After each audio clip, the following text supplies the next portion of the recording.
Good morning అండి. నా పేరు కాంచన. నేను హోమియోపతి డాక్టర్. మనకి వర్షాకాలంలో చాలా రకాల ఆరోగ్య సమస్యలు వస్తూ ఉంటాయి కదా. వీటిని ఎదుర్కోవాలంటే మనం ఎటువంటి జాగ్రత్తలు తీసుకోవాలనేది వీడియోలో క్లియర్గా తెలుసుకుందాం. వీడియోను చివరి వరకు చూడండి, ఎవరు స్కిప్ చేయొద్దు. అలాగే ఛానల్ని ఫస్ట్ టైం చూస్తున్నట్టయితే సబ్స్క్రైబ్ చేసుకోవడం మర్చిపోవద్దు. ఓకే. మనకి వర్షాకాలంలో చాలా రకాల ఇన్ఫెక్షన్స్ వస్తుంటాయి కదా. రావడానికి మెయిన్ రీజన్ ఏంటంటే మనకి వాతావరణంలో తేమ అనేది ఎక్కువగా ఉంటుంది. తేమ ఎక్కువగా ఉండడం వల్ల బ్యాక్టీరియా వైరస్ గ్రోత్ అనేది ఎక్కువగా ఉంటుంది. వీటిని మనం ఎదుర్కోవాలంటే ఫస్ట్ ఏంటంటే పర్సనల్ హైజీన్ అనేది చాలా ఇంపార్టెంట్.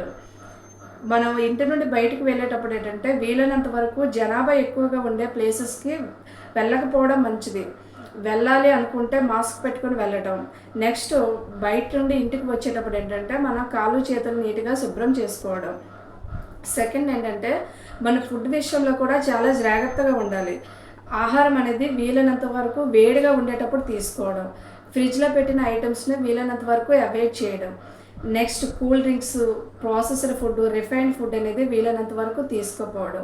బయట రోడ్ సైడ్ ఫుడ్ కూడా వీలైనంత వరకు అవాయిడ్ చేయాలి. ఎందుకంటే దానివల్ల మనకి డీసెంట్రీస్, టైఫాయిడ్ ఎక్కువగా వచ్చే ఛాన్సెస్ అనేది ఉంటుంది. నెక్స్ట్ ఎటువంటి ఆహారం తీసుకోవాలంటే ఎక్కువగా సీజనల్ ఫ్రూట్స్ తీసుకోవడం, గ్రీన్ లీఫీ వెజిటబుల్స్ ఎక్కువగా తీసుకోవడం, సీడ్స్ అండ్ నట్స్ ఎక్కువగా తీసుకోవడం. నెక్స్ట్ ఏంటంటే మనకి సూర్యకాంతి అనేది చాలా అవసరం. దాన్ని రోజులో అట్లీస్ట్ మీరు ఒక 20 నిమిషాలైనా తగిలేలా చూసుకోవాలి. ఎందుకంటే వైటమిన్ డి అనేది మన ఇమ్యూన్ సిస్టమ్కి యాక్టివ్గా ఉండడానికి చాలా అవసరం ఉంటుంది. నెక్స్ట్ మనం తీసుకునే వాటర్ కూడా వీలైనంత వరకు నీట్గా ఉండేది చూసుకోవాలి. వీలైతే గోరువెచ్చని నీరు తీసుకోవడం చాలా మంచిది. ఇవన్నీ చేయడం వల్ల ఏంటంటే ఈవెన్ మన బ్యాక్టీరియా వైరస్కి ఎక్స్పోజ్ అయినా కూడా మనకి రెసిస్టెన్స్ అనేది బాగా ఉంటే మనం వ్యాధులను ఎదుర్కోవచ్చు. అలాగే రోజులో 30 నుండి 40 నిమిషాల వ్యాయామం కూడా కంపల్సరీ అవసరం ఉంటుంది.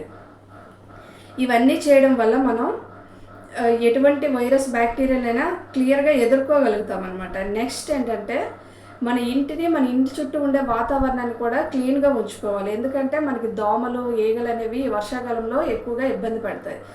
వీటి నుండి ఎదుర్కోవాలంటే మనం కంపల్సరీగా మన సరౌండింగ్స్ని, మన ఇంటిని శుభ్రంగా ఉంచుకోవాలి.